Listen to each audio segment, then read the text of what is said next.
మాట్లాడదలుచుకున్న అధ్యక్ష. ఇదే కాకుండా అధ్యక్ష వస్తున్నా అక్కడికి కూడా వస్తున్నా. తొందరవాడు అంత తొందర ఎందుకు? నీది కూడా మేనేజ్మెంట్ కోటానే తెలుసు కదా. ఆ గట్టిగా అరుస్తున్నాయని కూడా మేనేజ్మెంట్ కోటానే. సో అదేవిధంగా అధ్యక్ష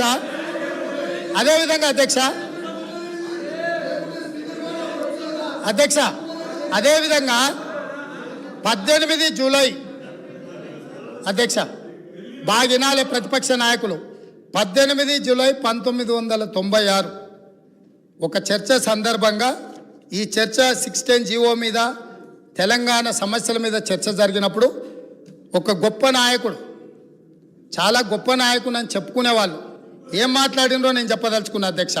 ఇది అసెంబ్లీ రికార్డులలో ఉంటాయి, కావాలంటే వాళ్ళు కూడా చూసుకోవచ్చు, లేదంటే కాపీ నేను మీకు పంపిస్తాను, మీ ద్వారా వాళ్ళకి ఇవ్వచ్చు.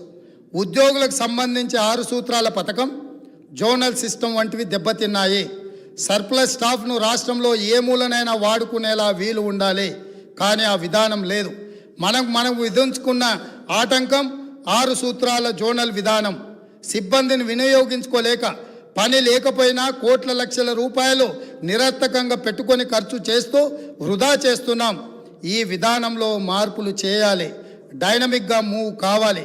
ఆయా ప్రాంతాల ప్రజాప్రతినిధులతోనూ ఉద్యోగ సంఘాలతోనూ సంప్రదింపులు జరిపి జోనల్ విధానాన్ని తొలగించడానికి ప్రయత్నం చేయాలి.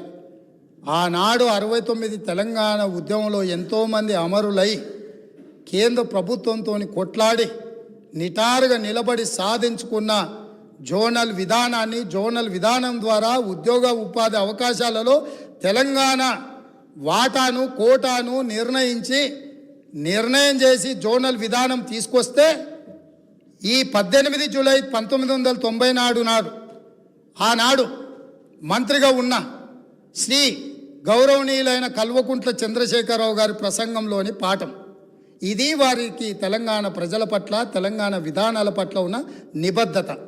ఈరోజు వాళ్ళు ఇక్కడ వచ్చి వారి వారసులం మేము, మా అంత ప్రబుద్ధులే లేరు, మా అంత గొప్ప ఉద్యమకారులే లేరు, తెలంగాణ అంటే మేమంటే తెలంగాణ అని గొప్పలు చెప్పుకునే వాళ్ళు ఇదే సభలో ఇక్కడే నిలబడి కల్వకుంట్ల చంద్రశేఖరరావు గారు మాట్లాడిన ప్రసంగం ఇది.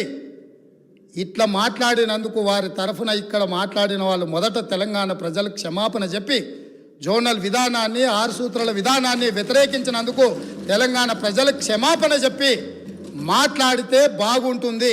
చరిత్ర వెనకెళ్ళి తవ్వడం మొదలు పెడితే ఆ సమాధులల్లో మీరు కూరుకుపోతారు, మళ్ళీ బయటికి కూడా రారు. కాబట్టి పదే గతాన్ని తవ్వడం, ఎత్తిపోయడం అంటూ మొదలు పెడితే, ఈ పక్క నుంచి మేము ఎత్తిపోయడం మొదలు పెడితే మీరు తట్టుకోలేరు.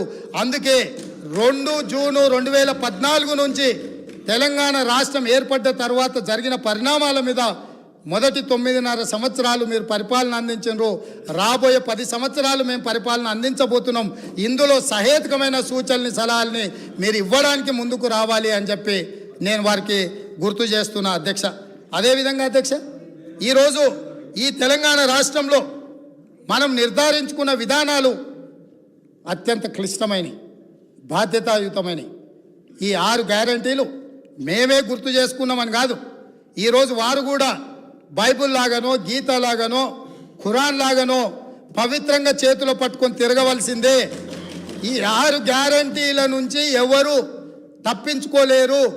ప్రతిరోజు శ్రీరామ జపం చదివినట్టు, లేకపోతే ఖురాన్ పఠించినట్టు, బైబిల్ని చదివినట్టు ప్రతిరోజు మేము ఇచ్చిన 6 గ్యారంటీలను వాళ్ళ చేత ఈ సభలో వెల్లువేయించే బాధ్యత నాది అధ్యక్ష. ప్రతిరోజు వాళ్ళతో మాట్లాడిపిస్తా. ఎందుకు అనంటే వాళ్లకు కూడా పథకాలలో ఉన్న గొప్పతనం అర్థం కావాలి, అర్థం చెయ్యాలి. అందుకే మీరు మిమ్మల్ని విజ్ఞప్తి చేస్తున్నా, రిక్వెస్ట్ చేస్తున్నా, వాళ్లకు అవసరమైనప్పుడు మైక్ ఇచ్చి వాళ్ళని ఎప్పటికప్పుడు మాట్లాడించాల్సిందిగా నేను కోరుకుంటున్నాను అధ్యక్ష. అదే విధంగా అధ్యక్ష, గవర్నర్ ప్రసంగము కాంగ్రెస్ పార్టీ మేనిఫెస్టో లాగానే ఉందని మరి పెద్దలు చాలా అనుభవజ్ఞులు కడియం శ్రీహరి గారు, వారి పట్ల నాకు గౌరవం ఉంది. ఎప్పుడైనా మీరు ఇంతకాలము మంత్రిగా ఉప ముఖ్యమంత్రిగా పనిచేసినారు, ఏ గవర్నర్ గారి ప్రసంగమైనా మా ప్రభుత్వం యొక్క ప్రణాళిక, మా విధి విధానాలు, మా భవిష్యత్తు ఏదైతే ప్రణాళిక ఉన్నదో ఆ భవిష్యత్తు ప్రణాళికలనే మేము క్యాబినెట్లో చర్చించి మేము భవిష్యత్తులో ప్రజలకి ఏ విధంగా మేము మేలు చేయబోతున్నామో ఈ ప్రజల బాగు కోసం అభ్యున్నతి కోసం మేము చేపట్టబోయే చర్యలు ఏమున్నాయో గవర్నర్ ద్వారా మేము ప్రజలకు వివరించదలుచుకున్నాం. గవర్నర్ ప్రసంగం అంటే క్యాబినెట్ ఆమోదం పొందిన ప్రసంగం. కాబట్టి గవర్నర్ గారి ప్రసంగం ఎస్ బల్లగుద్ది చెప్తున్న మా కాంగ్రెస్ పార్టీ మేనిఫెస్టోనే గవర్నర్ గారి ప్రసంగంలో పెట్టినాం. అది మా బాధ్యత. అది అల్లా తప్పగా తయారు చేసింది కాదు. నిబద్ధతతోని నిఖచ్చితంగా మేమందరం కూర్చొని ఎవరో ఒక్కరు ఎక్కడనో కూర్చొని ఏదో రాసి ఏదో ఇచ్చి ఏదో చదివించే విధానం కాంగ్రెస్లో లేదు. సమిష్టి నాయకత్వం, సమిష్టి నిర్ణయాలు, సమిష్టిగా పరిపాలన జరుగుతుంది, సామాజిక న్యాయం జరుగుతుంది. అందుకే కాంగ్రెస్ పార్టీ స్పష్టంగా చెప్పింది 6 గ్యారంటీలతో పాటు 7వ గ్యారంటీ ఇస్తున్నాం. ప్రజాస్వామ్యాన్ని ప్రజలకు అందిస్తాము, ప్రజలకు స్వేచ్ఛనిస్తాం, ప్రజలకు సామాజిక న్యాయాన్ని అందిస్తాం, సమానమైన అభివృద్ధిని తీసుకొస్తామని చెప్పి ప్రజలకు మేము మాట ఇచ్చినాం. 2004 నుంచి 2014 వరకు తీసుకొచ్చిన సంక్షేమ పథకాలు, అభివృద్ధి పథకాలు ఈరోజు హైదరాబాద్ నగరంలో ఉన్నాయంటే ఔటర్ రింగ్ రోడ్ వాళ్ళు కట్టినరా అధ్యక్ష? అంతర్జాతీయ ఎయిర్పోర్ట్ వాళ్ళు కట్టినరా? మెట్రో రైలు వాళ్ళు కట్టినరా? హైదరాబాద్కి కృష్ణానది జలాలు వాళ్ళు తీసుకొచ్చిండ్రా? హైదరాబాద్కి గోదావరి జలాలు వాళ్ళు తీసుకొచ్చిరా? హైదరాబాద్లో ఈరోజు తీగల వంతెన మీద ఫోటోలు దిగుతున్న వాళ్ళు ఆనాడు కాంగ్రెస్ పార్టీ అధికారంలో ఉన్నప్పుడు చేసిన ప్రణాళికనే అన్న సంగతి అప్పుడే మర్చిపోయినరా? ఇవాళ మీరు నెత్తి మీద నీళ్లు చల్లుకున్నంత మాత్రాన గోదావరి తాగునీటి జలాలకు ప్రణాళిక పెట్టింది ఎవరు? ప్రారంభించింది ఎవరు? పనులు ముందుకు తీసుకొచ్చింది ఎవరు అధ్యక్ష? ప్రాణహిత చేవెళ్ల ప్రాజెక్టును ఆనాడు దేవేందర్ గౌడ్ గారు పాదయాత్ర చేసి తెలంగాణ ప్రజలకు ప్రాణహిత చేవెళ్ల ప్రాజెక్టు కావాలి అని అంటే ఒక తెలంగాణ బిడ్డగా దేవేందర్ గౌడ్ గారు కాంగ్రెస్ పార్టీ కాకపోయినా ఆనాటి కాంగ్రెస్ పార్టీ ఎస్ ఈ ప్రాజెక్టు ద్వారా 14 లక్షల ఎకరాలకు 38,400 కోట్ల రూపాయలతోటి నీళ్లు ఇవ్వాలని ఉక్కు సంకల్పంతో డాక్టర్ బాబాసాహెబ్ అంబేద్కర్ ప్రాణహిత చేవెళ్ల ప్రాజెక్టును ప్రారంభించారు. పెద్దలు వెంకటస్వామి గారి సూచనతోని ఆ పేరును పెట్టినరు. పనులు ప్రారంభించి చేవెళ్లలో అర్ధాంతరంగా ఆగిపోయిన పనులకు ఎవరు బాధ్యత తీసుకుంటారని నేను అడుగుతున్నా అధ్యక్ష.